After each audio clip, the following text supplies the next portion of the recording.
This is CBC Nova Scotia News. Tonight, fast-tracking trade. A federal cabinet minister suggests interprovincial barriers could end quickly. Rates rising. HRM Council proposes a 7.6% jump in property taxes. And attendance soars. Cape Breton Eagles fans flock to the games. Cold temps for Wednesday night, rebounding Thursday as the clouds build in and the snow tracks in. Your full forecast is coming up. Good evening. A federal cabinet minister was in Halifax today suggesting the decades-old problem of interprovincial trade barriers could be eliminated within a month. That's how long President Trump has paused the international tariffs he has threatened Canadian companies with. As Jean Laroche reports, that threat has spurred the provinces to fast-track trade plans to eliminate barriers within this country. Anita Anand was in Halifax to announce money for the Port of Halifax to prepare to handle ships powered by greener fuels. But Canada's internal trade minister was asked about a more pressing problem. Can interprovincial trade barriers be dealt with, wiped away in 30 days? Well, thank you for the question. The short answer to your question is yes. It's a bold promise given the decades Ottawa and the provinces have been working on reducing red tape, or trying to come up with a common standard for food inspection, or even agreeing on the safest safety vest. Truckers have long complained about having to adhere to different rules in different provinces, wasting time and costing money. Despite how slow change has been, Anand is predicting, in her words, incredible fast-paced progress. We are at a pivotal moment in the history of our country and in the future of the Canadian economy. And every minister at the table felt the need, as do I, as does our government, to act collectively, to seize the moment, and to do whatever we can to reduce those barriers to trade. She says ports on the east and west coast also have a part to play in connecting Canadian businesses to new buyers in Europe and Asia. When we see the threat of Trump tariffs coming to our country, the need for us to diversify our supply chains has never been more palpable, has never been more present. The $22.5 million announced today for the Port of Halifax will prepare the city for the ships of the future to carry Canadian goods wherever there's a willing and affordable market. Jean Laroche, CBC News, Halifax. Halifax kicked off its budget season today at City Hall. Councillors got a high-level view of what's needed to balance the books. And staff say property taxes need to go up to handle a growing population. The CBC's Haley Ryan has more. Halifax councillors have started their 2-month journey to passing the city's budget. Financial staff expect a $1.3 billion operating budget and $318 million in capital projects. About $70 million are needed to cover the gap in spending compared to last year. Staff say that means raising the tax rate, bringing the average homeowner's bill up 7.6%.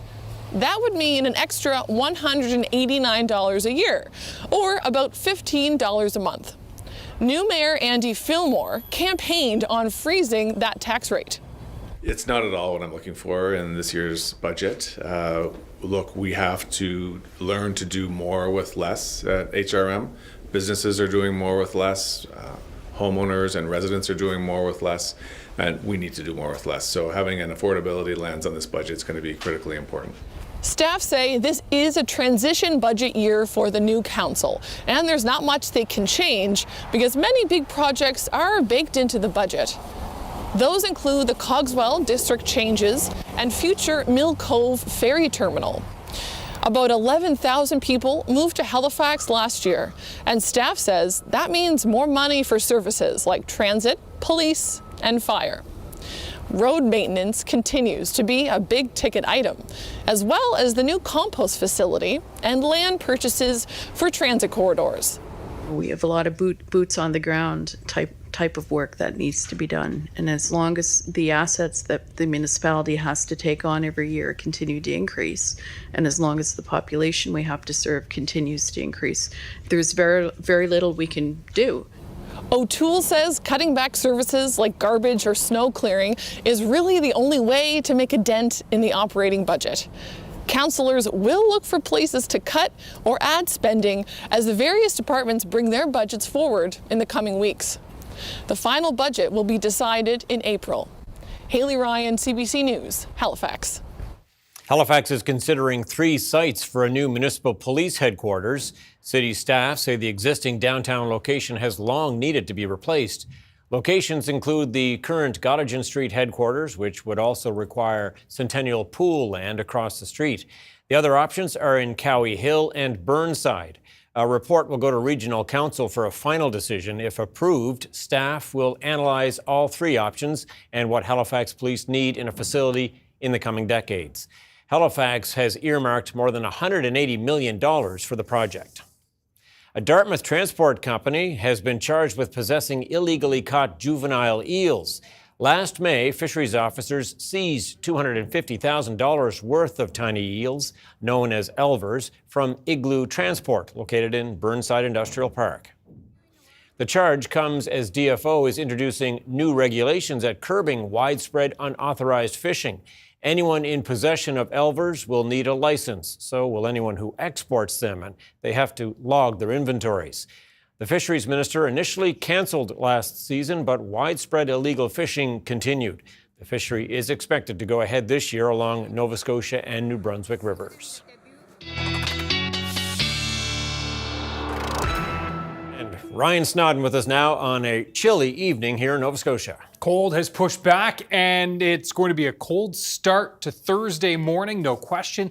Temperatures rising throughout the day as the snow works in. And this shot that will begin and spread across the province late Thursday afternoon, Thursday evening, and into Friday morning. Generally would be 5 to 10 centimeters. I do think most of the province will be closer to 5 than 10. Best chances of 10 are going to be down here into the south and west and also into the Cape Breton region, especially the Highlands. Now, watching the timeline of all this, picking it up Thursday morning, you can see the clouds building in, the temperatures rising in those southwest and southeasterly winds. Note by 5, 6 p.m., it's the western half or western third of the province that we're going to be looking at that snow falling in time for the commute home on Thursday. So a heads up on that. Should stay out of the metro area until after supper time, at least the accumulating snow will, though a few flakes likely falling in that corridor. Now, as we move through the evening, that snow will spread in, and we are looking at that accumulation to really start picking up. This is, again, the 5 to 10 centimeters, and then the possibility, or likely, in fact, we'll see some showers mixing in, although not really substantial. Maybe even some freezing drizzle or freezing rain in there for a brief period of time. All this will be gone by Friday morning, but left over will be that 5 to 10 centimeters with a bit of shower activity on top, which will make it all the more pleasurable to shovel out, Tom. And the shovels may also be getting a workout on the weekend. We'll be talking about that through 7 Day coming Shoveling in our future. Okay, thanks so much, Ryan. Thank you. Nova Scotia is planning to contract some private practice mental health providers to address long waits for publicly funded care. It's being billed by the Tory government as a first step towards fulfilling promise for universal mental health care. Taryn Grant reports. The goal will be to get people care that they need before they get so sick that they have to go to the hospital in an acute care setting. A new way of providing mental health care in Nova Scotia, meant to launch no later than this spring. The province is spending $10 million to set up the program and start paying 50 clinicians, a combination of social workers, psychologists, and counseling therapists. To begin, they'll treat non-urgent cases of conditions such as depression, bipolar disorder, PTSD, and generalized anxiety. These types of cases are supposed to be seen within 4 weeks. Some Nova Scotians are waiting 3 or more months. Nova Scotians need supports, and there's increased demand in the area of mood and anxiety disorder, and that's increasing the amount of time that folks are waiting. Patients will be able to self-refer, or a community organization can refer them. An intake assessment will determine if they qualify. The bill for their treatment goes straight to the province. Critics say the announcement is disappointing. The NDP would rather see improvements to existing public mental health offerings. Navigating the mental health puzzle of Nova Scotia Health is a nightmare, and here's another pathway that people have to try and navigate. The Registrar for Social Workers is similarly skeptical. Why wouldn't you just use those resources to expand your provision of public care? Stratford says most social workers in private practice are already at capacity, meaning it could be a challenge to expand this program, as the province says it plans to do. Taryn Grant, CBC News, Halifax. 2 municipalities have loaned $1.6 million to an arena operator in a dispute with the CRA over pandemic relief. The Central Nova Scotia Civic Centre Society, which operates the Rath Eastlink Community Centre in Truro, will receive the repayable grants from the town and municipality of Colchester. The society says CRA is clawing back the emergency wage subsidy. The issue is that the CRA views the society as an entity of the municipalities which did not qualify for the program. The CRA is also holding back $186,000 in HST returns. The society says they are facing financial hardship as a result of the dispute. The society is awaiting a hearing date to make its case that the society is independent. A 2-year nursing program at St. FX University exceeded its enrollment goal, going from 31 students last year to 48 this year. The university says this 55% increase is thanks in part to the program's appeal to mature students. Eva Boyd is one of those students. She moved from BC to Antigonish with her family to pursue her accelerated nursing program. Boyd says she already had post-secondary education. She chose this program because she wants to rejoin the workforce sooner. I also felt just being able to go back faster allows me a little bit more time and space with my family, so getting back to a normal schedule. I also felt the accelerated program, just because I do have several degrees, that I would be able to excel and do well in it, knowing that it's a fully immersive program. Boyd says she is looking forward to practicing in a rural hospital as part of the program. After years of struggling to sell tickets, the Cape Breton Eagles have seen the largest first-half attendance increase across the entire Quebec Maritimes Junior Hockey League this season. The club averaged 2,800 fans through the first 18 games, which is a 38% increase compared to last season. The CBC's Kyle Moore has the story. Brent DeVoe has been a Cape Breton Eagles season ticket holder since 2003. He says there's a different feel in the community around the team because of last year's playoff success that's led to record attendance. It was fun to watch. The atmosphere in the building was incredible. Just the whole passion of the community and the fan base was just incredible. Squires has got a clear path to the late shot. Go! The team reached the semifinal for the first time in 17 years last year. Because of success, season ticket sales are up 40% compared to a year ago, and the average attendance is up 38%. On a consistent basis, we've been having those big nights, over 3,000, over 4,000. We sold out December 30th, first time in a regular season that we've sold out. So a few big milestones. For years, the Cape Breton franchise had among the lowest attendance across the league. Joey Haddad hopes gone are the days when the rink was more than half empty. We're seeing a good trend and good support coming from the community, and that's a little bit of giving us some assurance that we're moving in the right direction and our efforts are being noticed. A new Jumbotron sound system and facelift to concessions has made the off-ice experience more enjoyable. Actually, when you see some of the professional games on TV, and when you look at what we have now, it does give it a bit of a professional touch.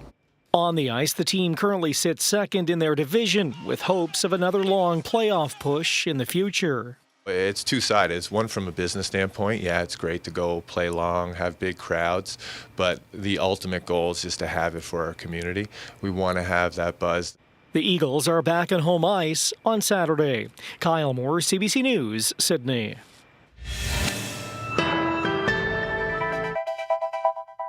It is a good evening to stay indoors tonight. Chilly right across the province. Ryan Snoddon back with your full weather forecast. We'll see you back here in just a few moments.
Well, when you see the stacks at Tufts Cove, as we did before the break there, and the white puffs coming out of them, sure sign that it's cold weather out there, and that's certainly the case tonight. It's going to be a very cold night tonight. Widespread minus 15 to minus 20. It'll be milder in through the south and west, and temperatures will actually warm into the morning hours. We'll get to that in a sec. Before we look forward, I want to look back. And I think if you think about the month of January, I think many folks would be surprised to know that it was not colder than normal. It was actually near to even above seasonal. Cape Breton and Sydney, almost 2 degrees above seasonal for the month of January. And you can see up in northern New Brunswick, it was nearly 3 degrees above seasonal and the 6th warmest January on record there. The one thing that I think we can all likely agree and not be surprised about is that precipitation in January was below average. And Tom, it's abnormally dry to even moderate drought conditions. Okay. Through the fall, that was a big story, of course, Lake Major, and we know the headlines that drier weather has been making, and so that continues and will become a bigger story if we don't get some substantial precipitation here through the next couple of months. So we're watching that situation as well, and again, that is certainly the numbers for January. Now, as we look at temperatures out there right now, yeah, it's colder than normal, no question about that. Temperatures widespread, minus 10 to minus 15 already, and we will push minus 20 in a good few spots tonight, especially into the north and east, those low-lying areas especially. There's the northwest wind, which has been howling in. We've got some onshore flurries for Cape Breton.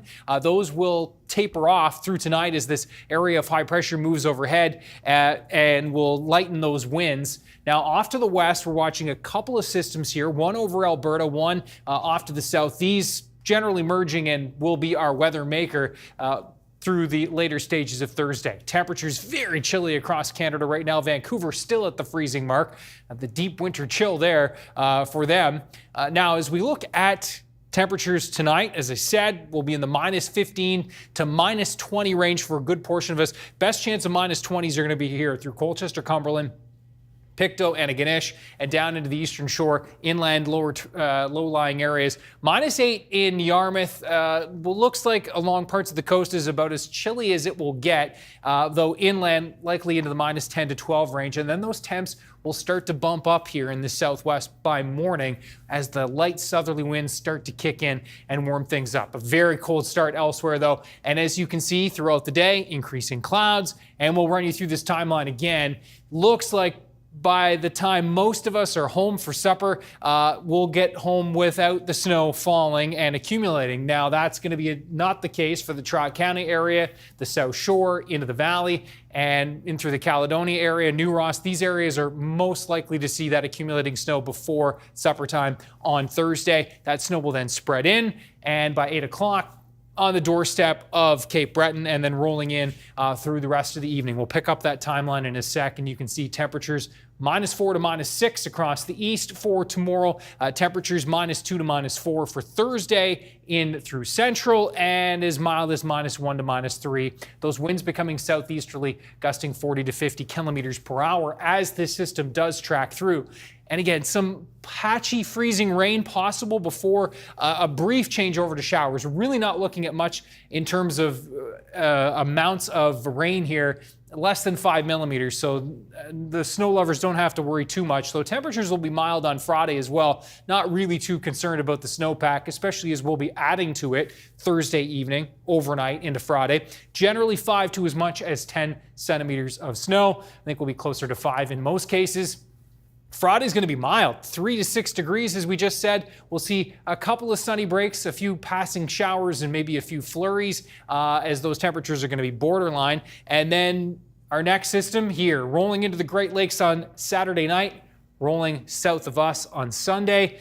Oh boy, forecast models have shifted a bit further south. Still significant snow possible on Sunday, Tom, but a lot of different conflicting ideas with that weather guidance that we need oh so desperately much. So we'll hope that those come into a better, clearer view over the next 24. You'll keep an eye on it. Okay, thanks, Ryan. Thank you.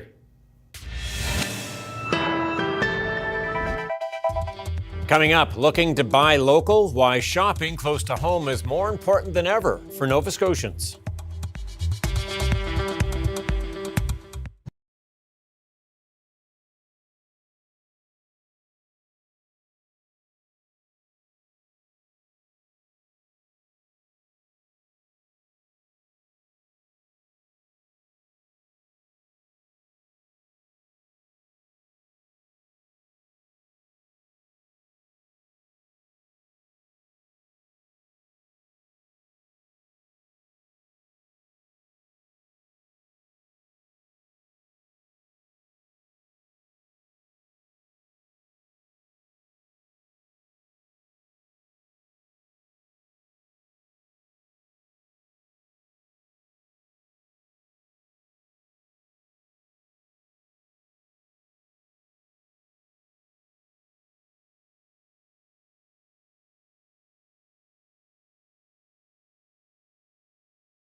Donald Trump's recent threats of tariffs on Canadian goods entering the U.S. has more and more Nova Scotians thinking about buying local.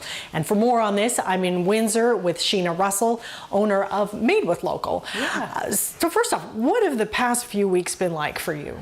They've been pretty wild, honestly. It's kept a lot of small business owners like myself on the edge of our seats and just trying to reach out and find as much information as we can about what all of this means for us in real time, because small businesses move fast and the news has been moving a lot faster.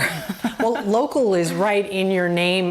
How hard is it to source things from close by rather than going far afield? Yeah, I mean, we're so lucky here in Canada that we have access to incredible locally grown foods. So this is something that we really started doing 10 years ago back at the farmers market, and it's baked right into our name, as you can tell. And it's something that we've really committed to over time. With our growth, despite our growth, we've continued to invest in farmer and producer relationships here in Canada. So I think it's, you know, second nature to us, and it's something that we're really keen to help other small businesses here in Canada get more experience with. Have you seen a shift recently? Absolutely. Oh my gosh, even in the last couple of days even, there's been a massive uptick in founders and entrepreneurs in my circles in the food and beverage space looking to reallocate their supply chains to Canadian producers, and it's music to my ears. Are folks a bit nervous? Yeah, absolutely, yeah. And I think that as a small Canadian food or beverage brand, we know that the market in the US for natural food products is literally 10x plus what it is here in Canada. So if you're looking to make those big leaps in growth in your business, a lot of brands will kind of skip over really saturating Canada and go into the US. So I have a lot of really close friends who've got incredible food businesses who've put a lot of investment and time and energy into growing into the US, and this has just been a total shocker for them. Well, what has been your advice for them? Yeah, so we've, a lot of solidarity and just listening, I think, is what a lot of founders in my industry are just hoping to get right now. My advice I reached out to so many folks and said, listen, how can I help? How can we help connect you with some of the farmers and food producers in our network that we've built over the last decade? And that's really been the thing that I'm, trying to offer as much as I can. Now, there's been a month pause on possible tariffs. Is that a sigh of relief, or just buy more time? I think it's a little bit of relief. This has all happened pretty quickly, especially again in like the small business world. It's really hard to move as fast as the news has been changing. So it has definitely been a bit of relief, and it gives folks a little bit of time to kind of get their ducks in a row and make any changes that they can. So but still, I think there's still a lot of anxiety. Mm-hmm. The supply chain must be a big part of that, right? Yeah, absolutely. Do you notice more consumers are checking out your goods? Mm-hmm. What are they saying? Yeah, I mean, it's been so incredible seeing the uprising of support for Canadian brands and local foods. Honestly, again, this is something that we've been championing for over a decade now. It's really what we're all about. So seeing like mainstream Canadians rallying around small, independent, locally owned food brands has been something that's been absolutely incredible to witness. And it's, all over our social media. We're seeing it everywhere, and it just feels amazing. Now, there are a lot of folks who are having trouble making ends meet to begin with, plus this added pressure of also buying local. 100%. Do you think people can do a little bit to help, or what do you think the common feeling should be for folks out there when they shop? Absolutely. I think it's something, Nova Scotia has the highest rate of child poverty in the country. Food insecurity is a massive issue in Nova Scotia. I really do believe that long-term solutions to solving some of our food insecurity here in Nova Scotia does come back to having better infrastructure around local food systems and making it so that local food isn't actually more expensive in some instances than stuff that's come from halfway across the world. So that's something that I know is a longer term solution, but in the moment, the solution, or not the solution, but piece of advice that I'd like to offer anybody who's kind of feeling this tension around cost of living versus wanting to buy local is honestly just like every little bit matters, even if it's going to grab your coffee at a local cafe instead of a chain from outside the country. Like every tiny bit matters, and I think that everybody just, being aware of it and being vocal about it and doing your best in little baby steps is more than enough. And also, besides buying Nova Scotian, should there buy Canadian at least be a layer in that? Absolutely. Yeah, I think it's really, it's about intentional decisions, and we use the phrase like conscious consumerism around here. Lots of us do have the power every single day, by voting with our dollars on what we decide to spend our money on. And I think, buying ultra local is incredible, buying Canadian is amazing, and just being more aware of where our food and our consumer items are coming from is just an awakening that I'm honestly really happy to see, despite how it came about. Oh, sometimes the labeling's not actually all that clear either, correct? Like, how do you determine what is, a product of Canada or packaged in Canada or, has just a Canadian flag on it? Right, yeah. So there is regulatory rules around what you say on the package, depending on what level of domestic manufacturing or agriculture is being represented on the package. So that's something, this is a CFIA regulated statement that you will find on food, and product of Canada and made in Canada both means that these things are obviously made here on Canadian soil. So that's what you'll want to be keeping an eye out for. Do you anticipate more companies turning inward, looking at local to find their supplies? I mean, I really hope so, right? And that's something that we, again, have been doing for so long. And I think some folks might think, well, maybe with local doesn't, maybe that's what their thing, and they might not want to be seeing many other brands participating in that space for, competition purposes. But we're the complete opposite. I would love nothing more than to see other brands start to think more locally and sustainably about their supply chains. And we're really happy just to be that mentor and support to other brands looking to do that. All right. Well, thank you so much for your time. We appreciate it. Yeah, thanks so much. Coming up, some of the people vying to be Prime Minister share their plans for dealing with the new reality of the Trump administration. And Donald Trump proposes permanently displacing Palestinians so the U.S. can take over Gaza.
Welcome back. Prime Minister Justin Trudeau met with premiers virtually for the first time since Monday's tariff reprieve.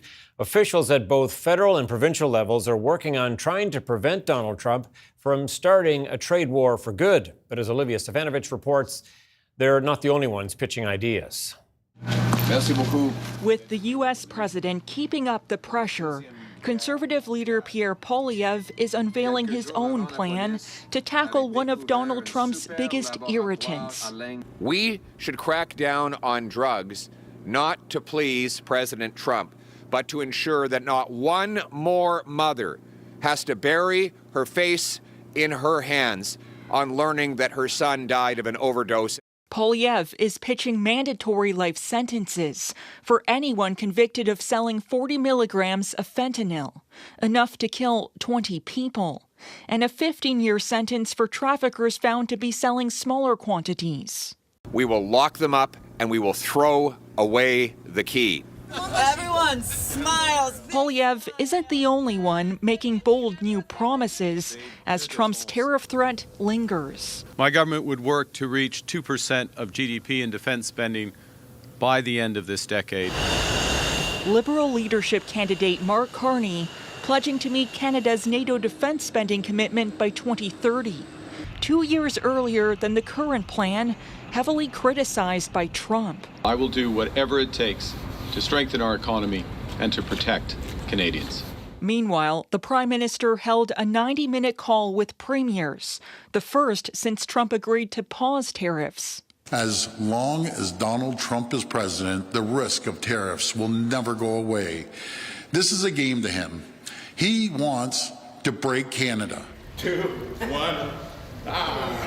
One of the ways the federal and provincial governments are trying to make the country more resilient is by encouraging internal trade, which could boost the economy by $200 billion. There's a real opportunity right now to build up the amount of dollars that we're spending in Canada by bringing down some of those barriers. The Prime Minister will meet with business, public policy and labour leaders tomorrow for a new economic summit. The goal to protect Canada's economy from the whims of the U.S., its largest and increasingly erratic trading partner. Olivia Stefanovich, CBC News, Ottawa. Donald Trump's radical proposal for the future of Gaza is being condemned by many around the world. The president suggests that the U.S. could, quote, take over the Palestinian territory and relocate hundreds of thousands of Palestinians out of there. He even offered to help rebuild it with a place with facilities resembling the French or Italian Riviera. Chris Reyes has the details. The fallout from President Donald Trump's comments on the future of the Gaza Strip has rippled across the globe, triggering anger and confusion, especially among Palestinians. We have tried refuge before, we have tried displacement before, and it will not happen again. We have said it over and over, the Palestinian leadership, our president.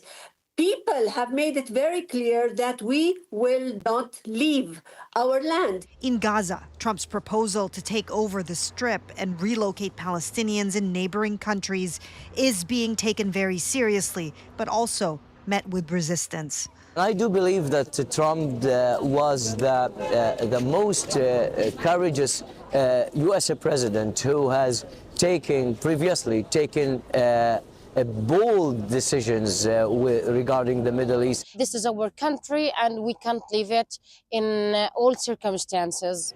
At the White House briefing, Press Secretary Caroline Leavitt was asked repeatedly to clarify what Trump meant when he said the U.S. would clear the land and take ownership of Gaza. It's been made very clear to the president that the United States needs to be involved in this rebuilding effort to ensure stability in the region for all people. But that does not mean boots on the ground in Gaza. It does not mean American taxpayers will be funding this effort. It means Donald Trump, who is the best deal maker on the planet, is going to strike a deal with our partners in the region. So far, those partners have publicly rejected Trump's plan, including Jordan and Egypt. Leavitt said the president is not fazed. He has made it very clear, he's been very vocal, that he expects our partners in the region, particularly Egypt and Jordan, to accept Palestinian refugees temporarily so that we can rebuild their home. According to the White House, President Trump has already spoken to the leaders of Egypt, Saudi Arabia, and Bahrain, and will meet with the King of Jordan next week. Chris Reyes, CBC News, New York. President Trump's stunning proposal for the U.S. to take over ownership and redevelop the Gaza Strip has been drawing favorable reaction in Israel. The same can't be said in Gaza. As Sasha Petrusik explains, there are fears the president's comments could jeopardize the fragile ceasefire deal there. In Gaza itself, a great deal of disappointment and betrayal, especially since many of these people have been moving around Gaza itself for a long time in what they still call the Nakba, the great catastrophe of how they were pushed aside in order for Israel to be created. They are saying that if America is not going to be their friend, they will have to look elsewhere. This is the Palestinian land, and the only people can decide what they want to do is the Palestinian people. Several European countries said that they only see a two-state solution as the real solution, including the United Kingdom, France, Spain, Ireland, as well as other countries like China and Russia, who have supported a Palestinian state. But here in Israel, there has been support. Let's hope for everyone. It's a win-win situation if it will happen to everyone, except Hamas, of course. Then maybe it will be replaced by Western values, as in businesses, real estate, commerce, tourism. I mean, it's not going to happen in a minute.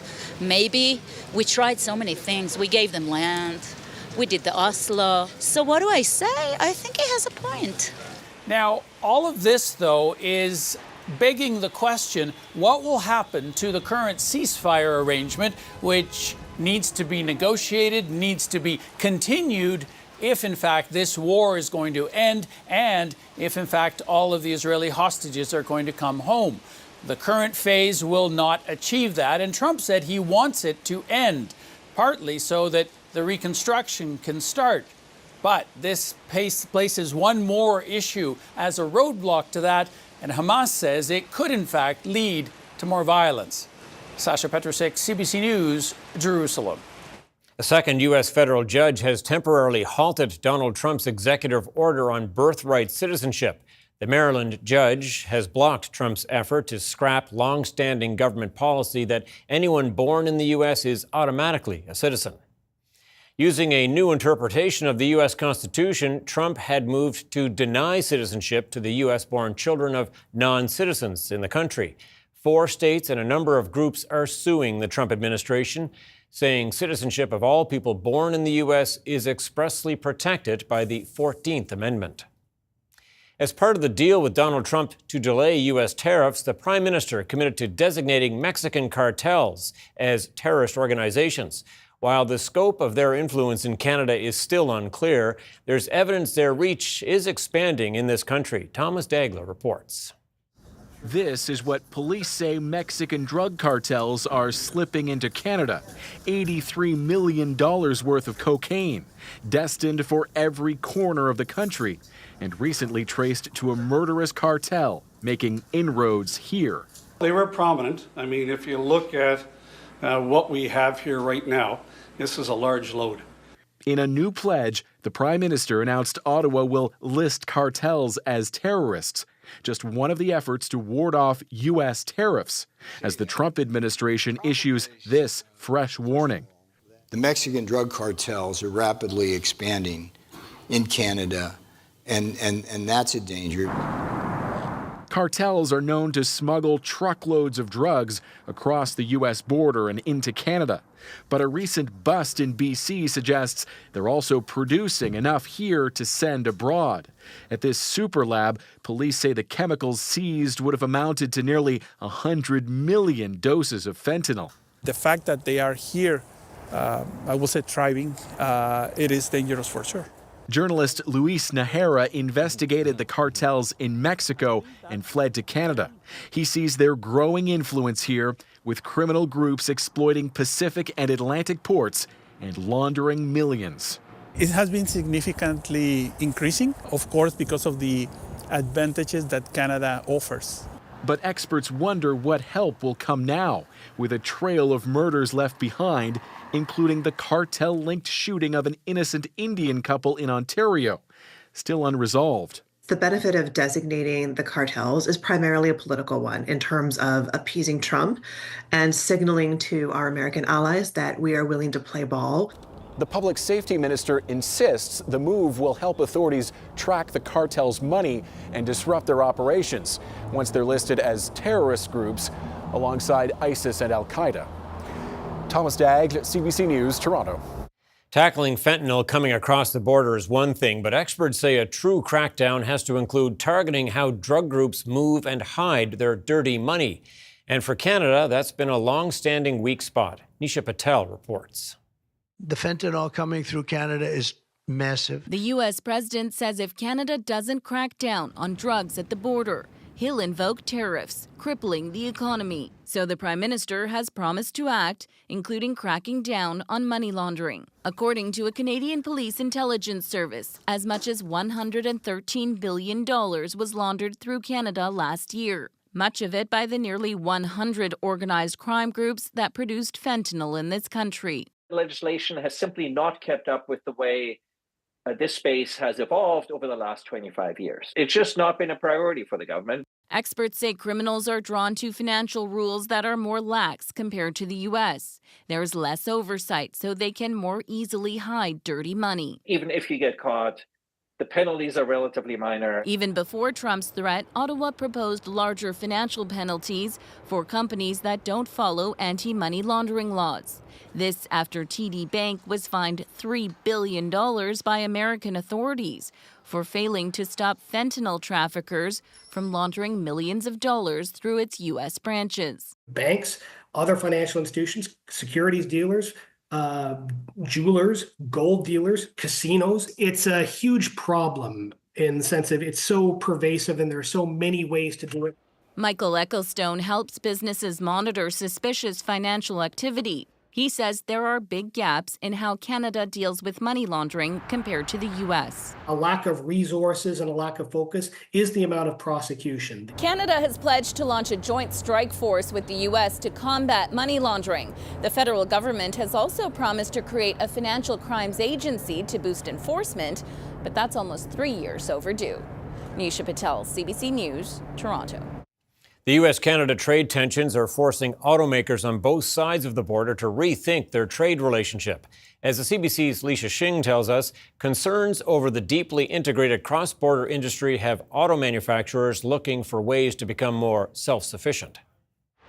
Uncertainty looms over the border city of Detroit, known as the Motor City for a reason. U.S. President Donald Trump's tariffs paused but not canceled. I don't know nothing about it.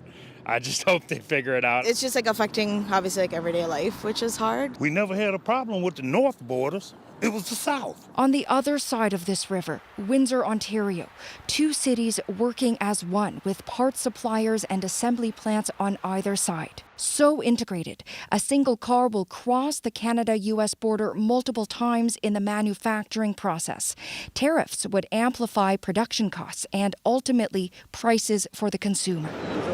Considering trade tensions, some in the industry say automakers need a backup plan, even though most agree the current arrangement is working.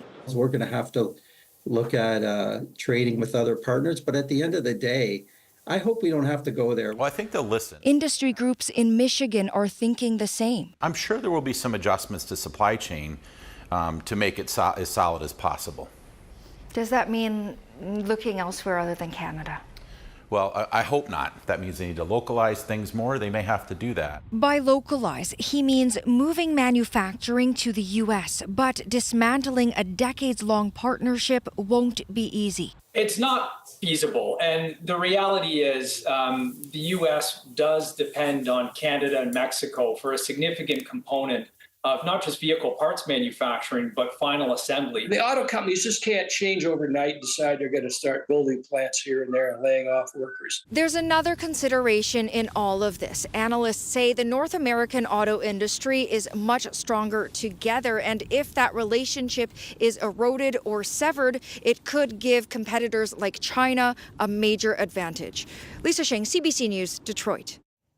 Canada's main stock index gained almost 300 points today on widespread market strength, while U.S. markets also rose after a mixed day of trading. Here's a look at the numbers as we head to break.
All right, extra blanket on the bed, extra log on the fire. It's one of those nights. One of those nights indeed, and a cold start to Thursday for most. The Southwest will actually see temperatures rising a little bit into Thursday morning. Okay.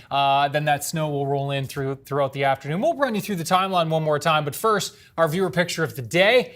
This one, we're going to zoom in on the Northumberland shore, and this is Big Island Beach, Pictou County. That's by the way, Pictou Island to the left there, the left top of your screen, which you can actually see in the photo here. There's a winter sight for sure. Yeah, so the ice really in play there now. Paul Murphy with this great picture. Thank you so much, Paul. And this is the scene from the ground, but I thought it would be interesting to see the scene from above. And so this was the satellite picture from NASA yesterday. So you can see between PEI and Nova Scotia, the strait is a lot of ice. Pretty packed, indeed. It's really filled in here over the last week or so.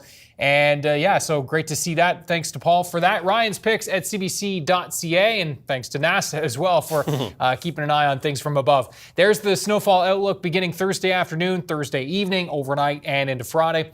5 to as much as 10 centimeters. I think most of us probably closer to 5, and we'll see a little bit of shower activity on top of this. And again, the timeline, most of us are going to get home before the snow flies on Thursday. That is not going to be the case, though, for the Tri-County area.